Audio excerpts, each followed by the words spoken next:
Good afternoon. Welcome to the fourth and the last session of the series of lectures of introduction to the course of post-graduation diploma in counseling and guidance. In the last three sessions, we spoke mainly about guidance as a concept, the principles of guidance. Then in the second session, we spoke about counseling and psychotherapy. In the third session, we spoke about theories that supported our understanding of human beings and the process of adjustment as we understand in psychology.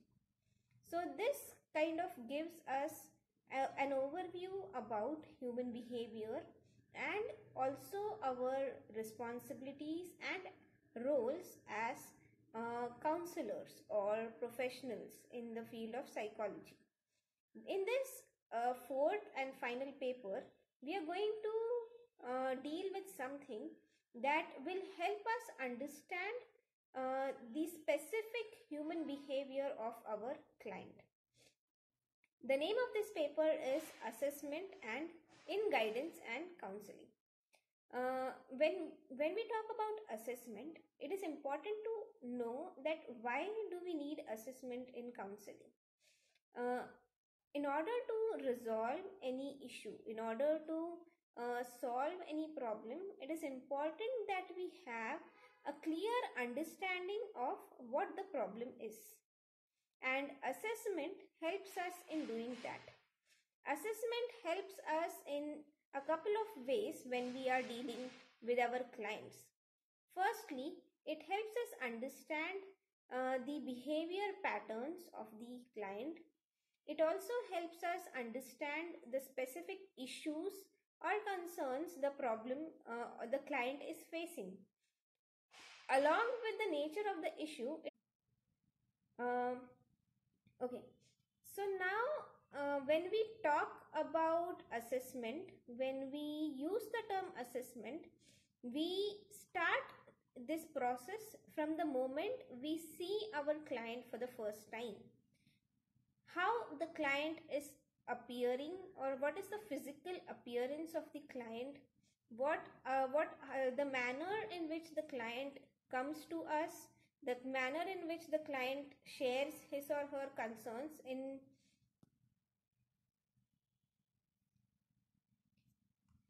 the manner in which the client shares his or her concerns is also a part of assessment. So we start the process of assessment starts from the moment the client comes to us.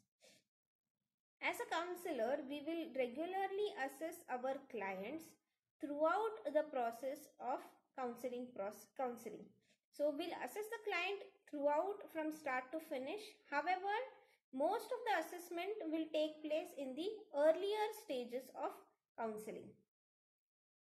So let's take a case which will help us understand in the process of this entire paper what we are meaning by assessment. Let us assume you are working as a school counselor and this school is specially designed for children with special abilities. Now, one of the responsibilities that you are given as a school counselor is to monitor the progress of these students on a continuous level. So you have to do an ongoing assessment of the progress made by the students in various areas. So now you as counselors, you have to decide. Okay, how to see? Oh, sure. I'm extremely sorry. I'll do that. Yeah. I hope this is fine. Okay. So now you as counselors, you have to decide what are the various areas that you are going to consider when you will be assessing your students. So will you consider their academic progress? Okay. Just give me a second, I'll do that. Yeah. This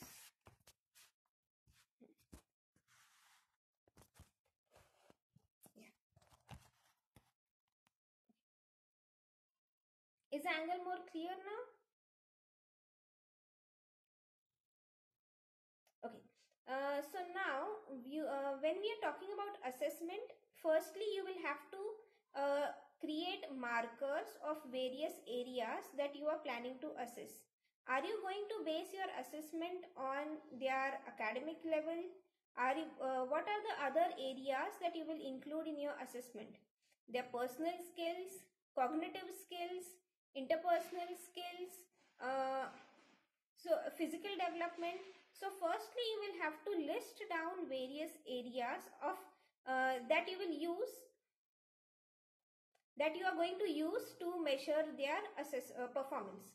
After you list these areas, then you will have to come up with appropriate tools for assessment. So for example, if you are going to use physical growth as an area of assessment, then what are you going to measure? Height, weight. So then that will be your tools of assessment. If you are going to monitor their interpersonal or communication levels, if you are going to measure the intelligence of the IQ levels of these children, then you will have specific tools or techniques that will help you measure those areas, and that is something that we are going to study in this paper. Okay, so now let us see what are the various objectives of this paper. This paper has 4 basic objectives that you are going to cover in the course of studying this paper. The first is to understand the concept of testing from a psychological perspective. Now, when you go through different websites, when you go through different programs on the internet, you're going to see various questionnaires or various tests that claim to measure certain aspects of you as an individual. So there will be certain tests which will say that they will measure how much introvert or extrovert you are, or there will be certain tests which will measure your emotional intelligence. There will be certain tests that will measure the level of aggression. However, when we say testing from a psychological perspective, the tools that we use need to have certain parameters, need to be meeting certain guidelines before we use them. So these tests may not be as accurate, these tests may not be as valid as the ones that we use in psychological testing. So we need to understand how we are going to use these tests and what are the various aspects that we need to understand before applying or before scoring these tests. The second is we will see what are the various aspects of this test. So the test we'll have to apply the test, then we will have to score the test, and then we will have to bring meaning to the results of the test. After we bring the meaning to these results, we will also have to apply the results in order to meet the needs of the client. So we'll understand all these different aspects of psychological tests, and we will also understand what are the various types of tests that we will be using as counselors, as guidance officers, or psychologists when we are working with our client. So like other papers, this paper also has 5 units. We'll start with each unit and we'll see what are the various concepts, what are the various things that you will cover in each of this unit. The first unit is called psychological tests. Now, when we say what a psychological test, it is basically a tool or an instrument. It is designed to measure something that is latent. So, behavior, as we had spoken in the previous chapter, is the most observed or most observable aspect of an individual's personality. However, this behavior is a result of many unobservable or many latent variables, which include emotions, which include thoughts, core beliefs, values, so on and so forth. So to understand these latent variables, we need to use certain tools or certain instruments. These instruments are called psychological tests. They so there are different types of psychological tests, some of which are a series of problems that we have to solve. So psychological tests like intelligence test or aptitude test will bring a series of problems in which the subject of the test will solve these problems, and based on the result we will be able to measure their aptitude or intelligence or creativity.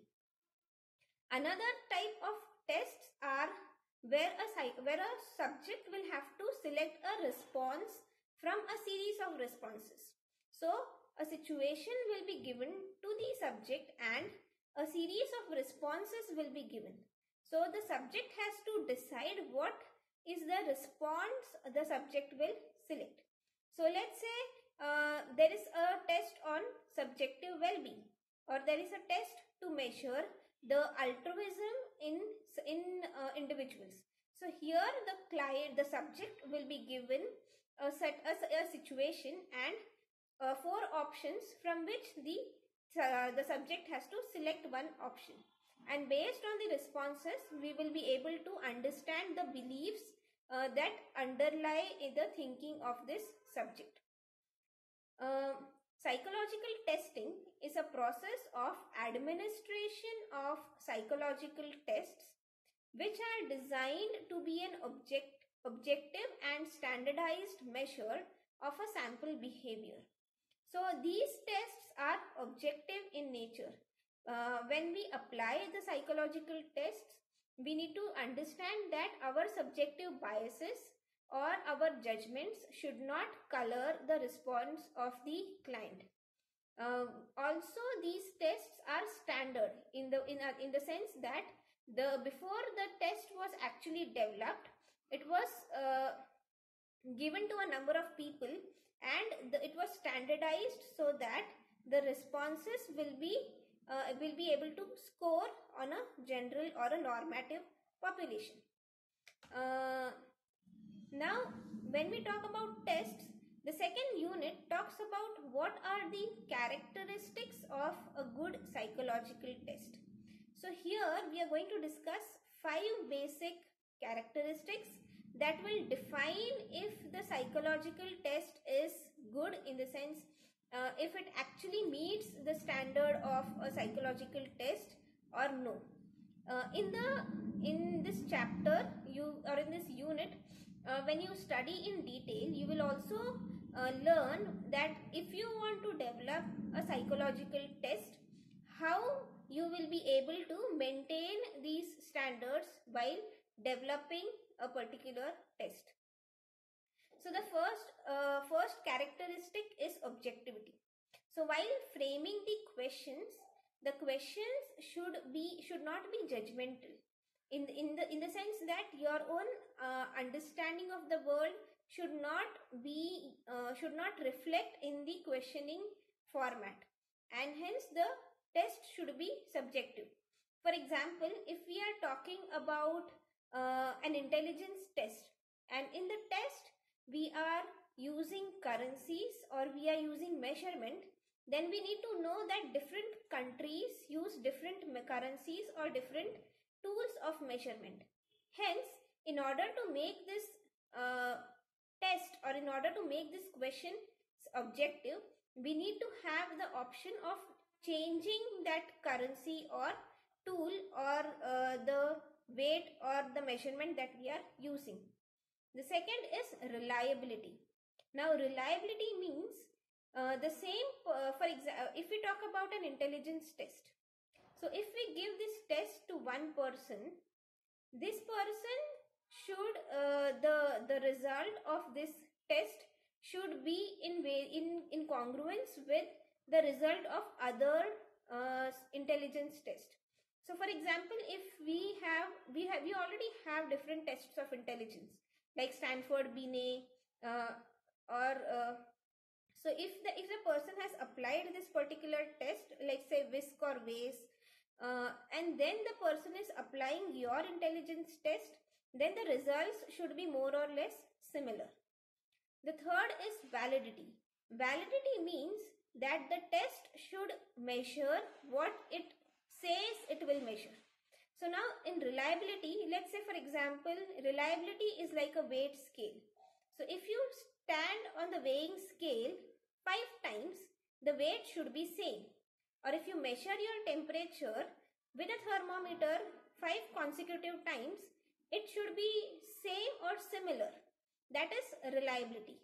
Validity means in order to measure weight, you will not use a thermometer because a thermometer does not measure weight. In order to measure temperature, you are not going to use a weighing scale. So the test should measure what it actually says it will measure. The fourth characteristic is norm.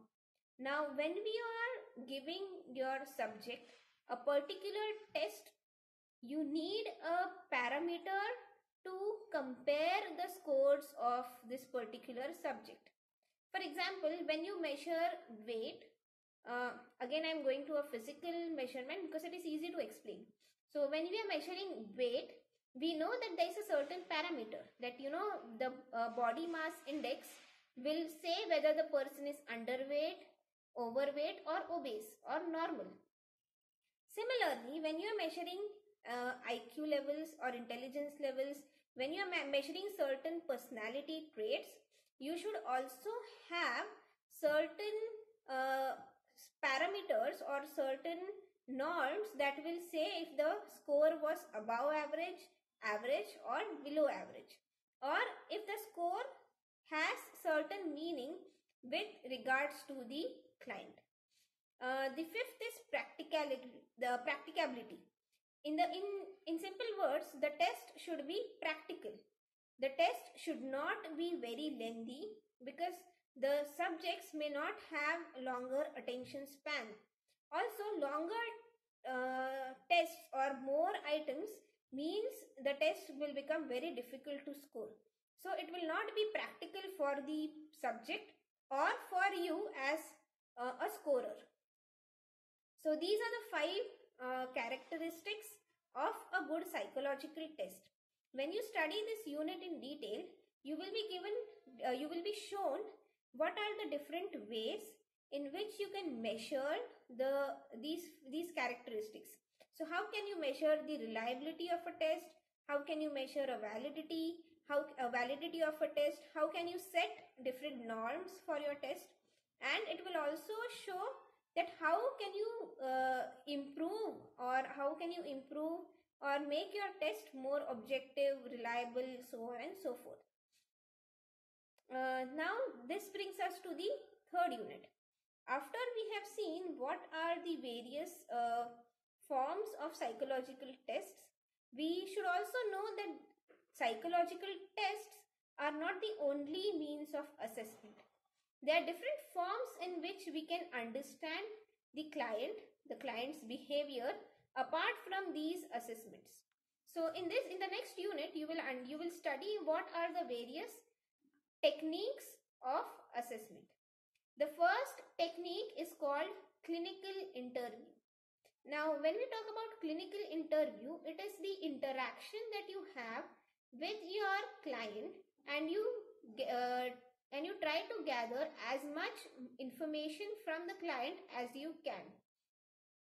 So you will gather the information about the problems of the client, how the client has tried to solve this problem, whether the client was able to resolve it or no, and why the client was not able to resolve. So these are the things that you will talk about in the clinical interview. Every organization again will have a format that you will have to follow when you are conducting this clinical interview of the client. Then assessment of intellectual functioning. So you will also have, if necessary, based on the need of the client, you will also do an IQ assessment or an intelligence test assessment. It may not always be paper and pencil, but it may also be performance based assessment. Then we'll talk about personality assessment. To understand the various traits or characteristics of the client, sometimes we need to do a personality assessment. This will help us understand if the client has specific traits, introversion, extroversion, traits based on even sexuality, or traits based on certain psychiatric conditions like depression, anxiety. These assessments will help us understand if or no the client has these problems. We will also do a behavior assessment. Now, behavior assessment will happen throughout the clinical interview. We will see how the client is dressed up. Is he appropriately dressed for the occasion? Is he well kept in the sense, has he taken a bath? Has he shaven off, or has the hair been properly combed? Is the client in proper is he properly dressed according to the clinical setting? Then is he able to converse with you properly? Is he able to answer your questions? Is the gait of the client proper or no? Or the client is not maintaining eye contact, or the speech of the client is not proper. So all these things will come in behavioral assessment. Is the client shy? Is the client aggressive? Is he not speaking fluently?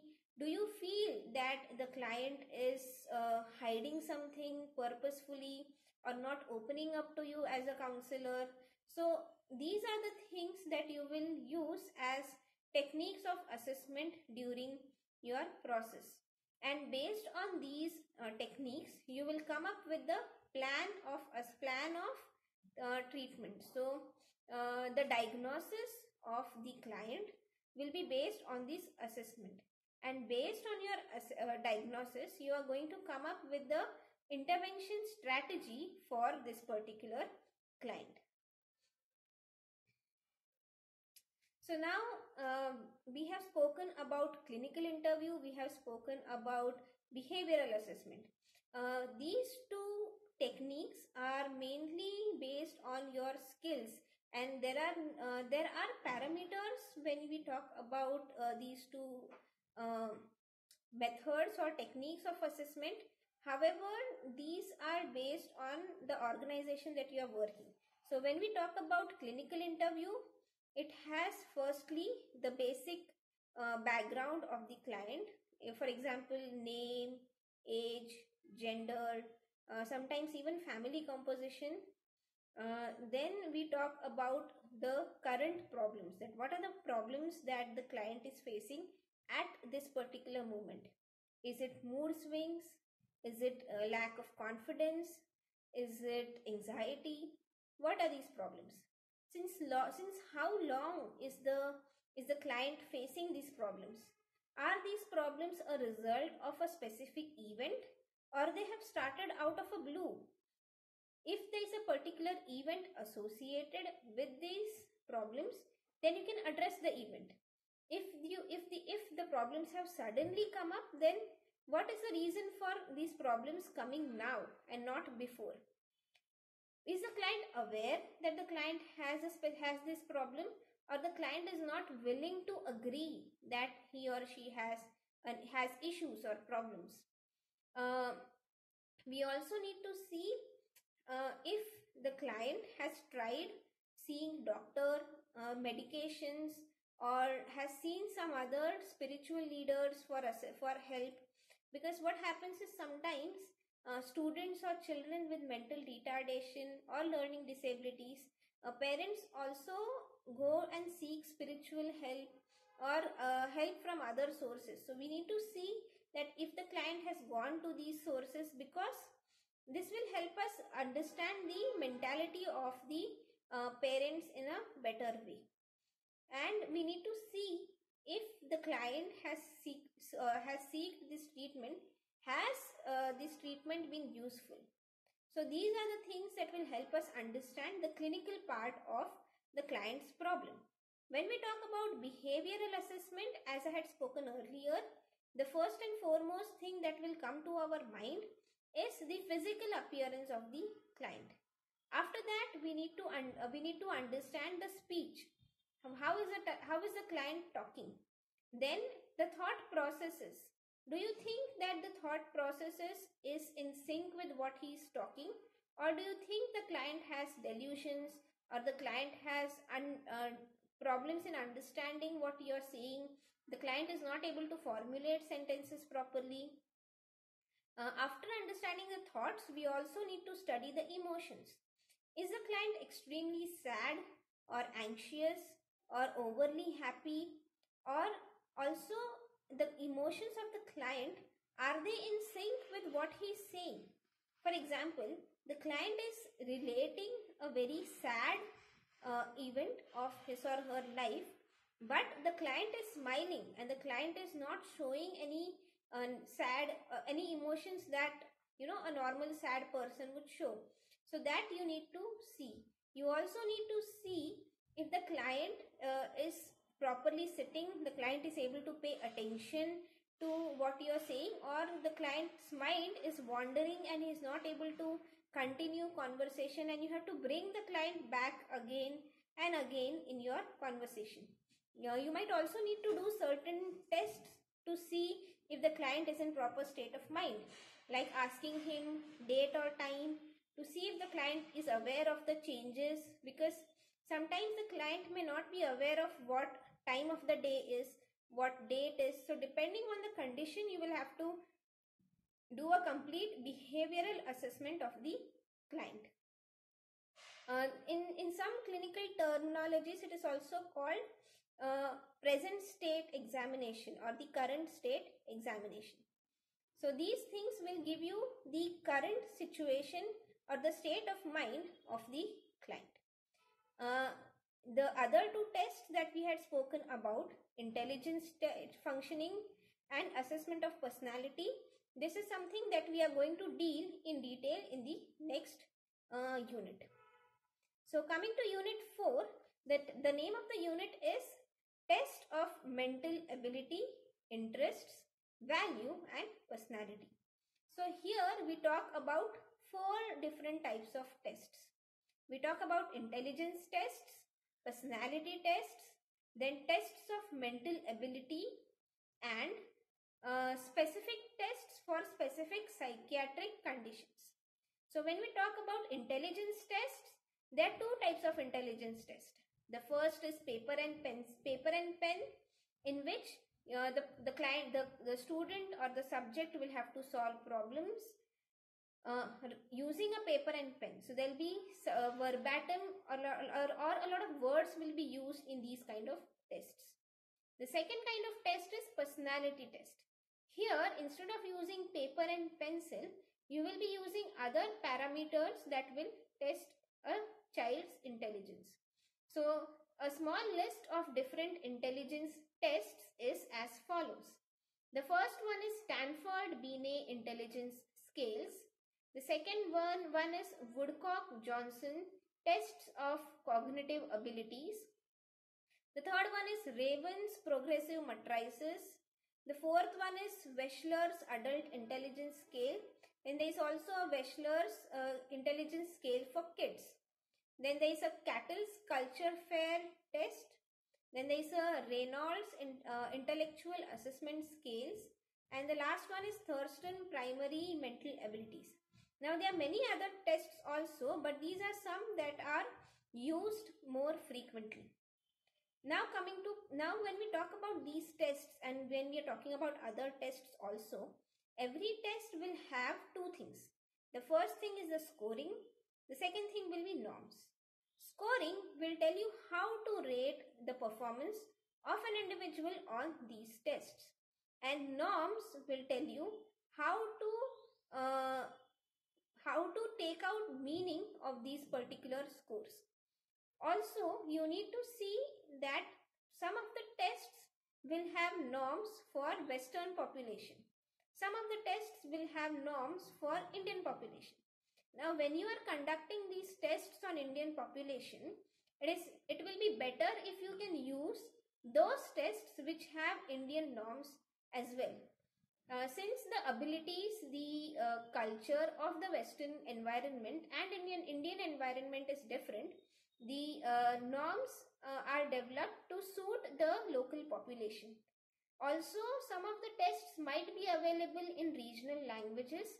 If you can get them, it is all the more better to use them, since your subject, or since the client will be able to comprehend them in a better way and solve them in a much better way, and hence you will be able to measure their abilities far more better. Now we have covered the intelligence tests. Now we'll see the personality test. Now we have spoken about different theories of personality, and these tests are based on these theories. So for example, a test that will measure introversion and extroversion will be based on the introvert-extrovert theory of personality. So there are certain tests which are personality theory based, and there are certain tests that are holistic. So holistic tests would be something like Minnesota multiphasic personality tests, or projective techniques like Rorschach ink block technique, or thematic apperception test, that is TAT. So these are generic tests. However, there are certain other tests like 16PF, or the Myers-Briggs type indicator, or the Eisenhower personality questionnaire. So these are based on specific theories of personality. Depending on the client's condition, you will be using these tests. Very rarely projective tests are used. When you feel that the client is not giving proper answers, so the client might be faking on the other tests, you can use projective techniques. Then we talk about mental abilities. Now, when you are doing vocational guidance, when you are doing career counseling, you need to understand what are the special abilities of your clients or of your students. In these situations, you would be using these specific tests. So, for example, if you want to see what are the various cognitive abilities of the client, then you will use cognitive ability tests. Now there are certain specific tests like verbal reasoning or mechanical reasoning. So mechanical reasoning would be mainly used with engineering students, or diagrammatic tests would be mainly used with architecture students. So there are certain specific, so all these tests measure specific abilities, specific interests of your students, of your subjects, so that you will be able to see if the child has an ability, has skills that are required for a particular job. So these are three types of generic tests. Now there are some tests that will help us understand the extent of psychiatric problems if the client is having any. So if, let's say, the client has social anxiety, so there is a specific test that will measure how much or to what extent the client has social anxiety or depression or obsessive compulsive disorder. So there are specific tests which are used for these purposes. Even problems like addiction can be measured using specific tests. Now coming up to the fifth and last unit. It is called application of testing. So now there are different areas in which we will use these tests. We will use in educational setup. Here we will use the test to understand the intelligence levels of our students. So we will use intelligence tests. When we are doing vocational guidance, we will use aptitude tests. When we are measuring the performance of the students, we will use performance test. So depending on the aim of testing, we will use different types of tests in educational level. In occupational level also, we will use, if we are recruiting somebody, we will use intelligence tests or aptitude tests. We will also use interest tests if we are in the profession of career guidance or career counseling. Then when we are working in a clinical setup, here the personality tests will be used more. We will also use specific tests that are related to anxiety, depression or addiction based on the requirement of the case. Also, when we are working in hospitals, these tests like thematic apperception test or Rorschach-Singh block test will be used more often. When we are working as counselors, we may not see people with severe psychiatric conditions. We may see people with normal day-to-day adjustment problems, and here we may not use these specific tests for depression or anxiety as much as we use in clinical setup. However, we will use personality tests or tests that are used to measure specific traits of individuals like introversion or extroversion test, then locus of control test. We will also use 16PF. We will also use MMPI because that will give us a complete or holistic understanding of our client's personality.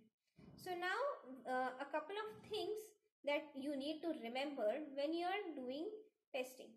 Firstly, the test that you are using should have the characteristics that we had spoken about, the parameters like reliability, validity, norms, objectivity. Then you should understand or give proper reason as to why you are using this test. Don't just randomly pick any test and use it. Every client or every situation will need different kind of personality test that you have to use. Hence, give proper reasoning before using any specific test. Now, after using or after applying that test, make sure that you are properly scoring it. In the beginning, you will have to discuss with your supervisor before drawing out meaning out of that particular test.